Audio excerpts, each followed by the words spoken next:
This is vintage psychology for sleep. A quiet place where nothing is asked of you and everything moves slowly.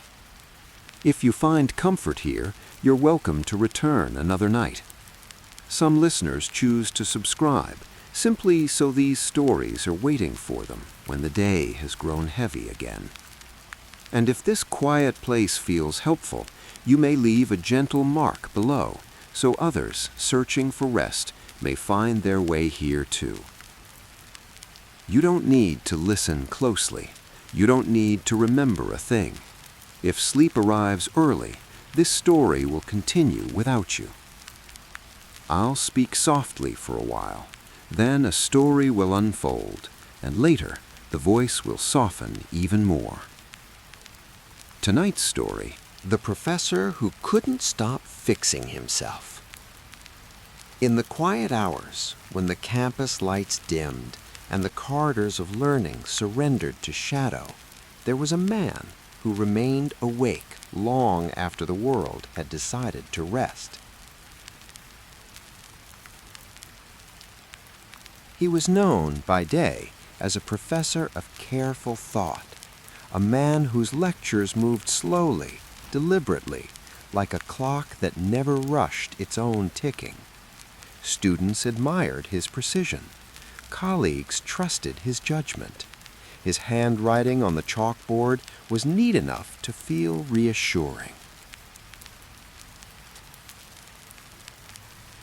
But night revealed a different discipline altogether.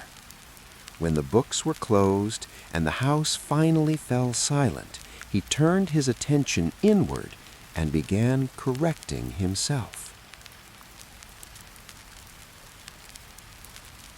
It started harmlessly, as such habits often do. A thought replayed, "I could have explained that better." Another followed, "You should have noticed sooner." Then one more, quieter but sharper, "You know better than this." He did not raise his voice. He did not call it cruelty. He called it improvement.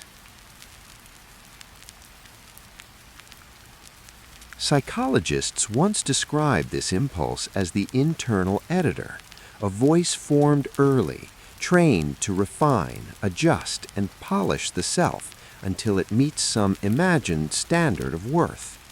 In moderation, it helps us learn.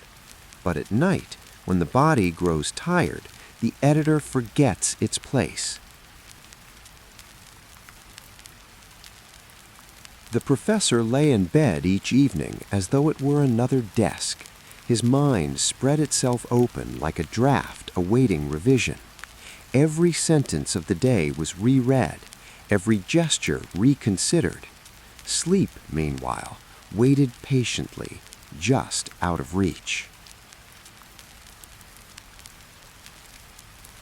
What troubled him most was not the mistakes themselves. It was the feeling that he was never finished. There is a particular restlessness that belongs only to perfectionism. It is not loud, it does not shout, it simply refuses to conclude. It whispers, almost, but not quite. As a child, the professor had learned that praise arrived only after correction. Papers returned with red marks before approval. Silence before acknowledgement. He learned to anticipate flaws before others could name them.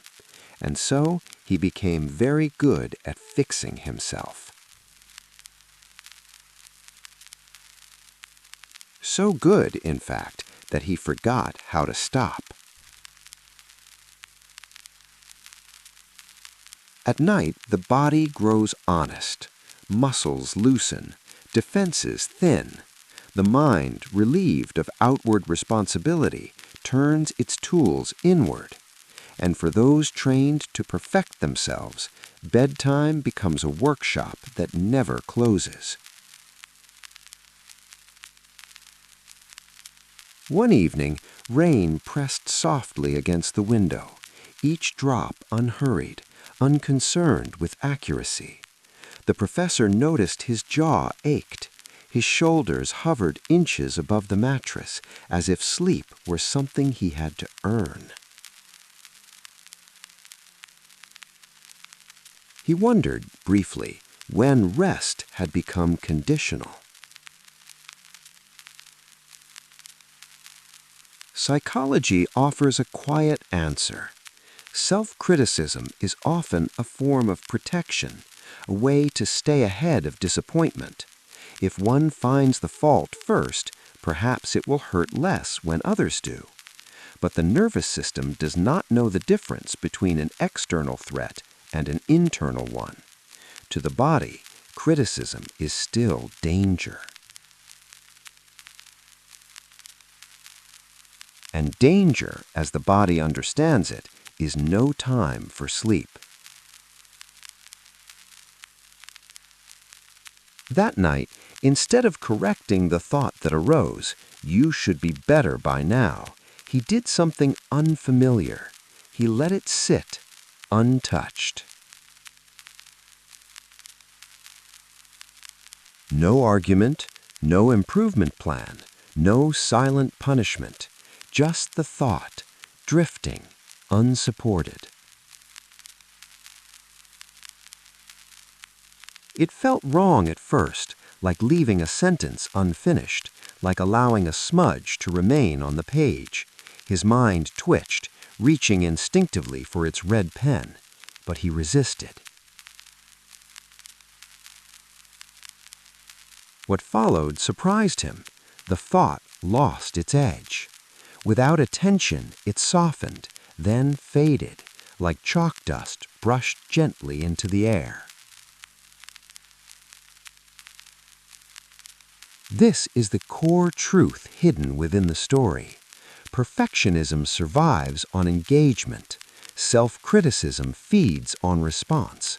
But when the mind is met with quiet neutrality, it has nothing to refine. The professor's breath slowed, not because he had improved, but because for the first time, improvement was no longer required. In the days that followed, he noticed the habit returning at bedtime. The impulse to revise himself did not vanish. Habits this old rarely do. But now he recognized it, and recognition, without judgment, changed its power. He began to treat those thoughts as drafts written by fatigue, temporary, unreliable, best read in daylight, if at all. At night, they were simply tired ink. Now, as you rest here, you may notice your own inner editor clearing its throat, offering notes, adjustments, reminders of how you might do better tomorrow. You do not need to dismiss it. You do not need to obey it. You may imagine placing that editor in another room for the night, not fired, not ignored, simply resting. Even editors sleep. Let your shoulders sink now, just a little further. Let the breath deepen without instruction. Let the body remember that it is allowed to be unfinished. Nothing needs fixing in this moment. Nothing needs polishing. Nothing needs revision. Tomorrow will arrive with its margins wide open, but tonight belongs to rest, and rest does not require excellence. The lamp dims, the rain keeps its quiet rhythm, the mind loosens its grip, no longer holding the pen. And somewhere between one breath and the next, the habit of self-correction pauses, long enough for sleep to arrive, gently, without critique. And so the mind rests, and the night carries you onward into a place where nothing must be fixed.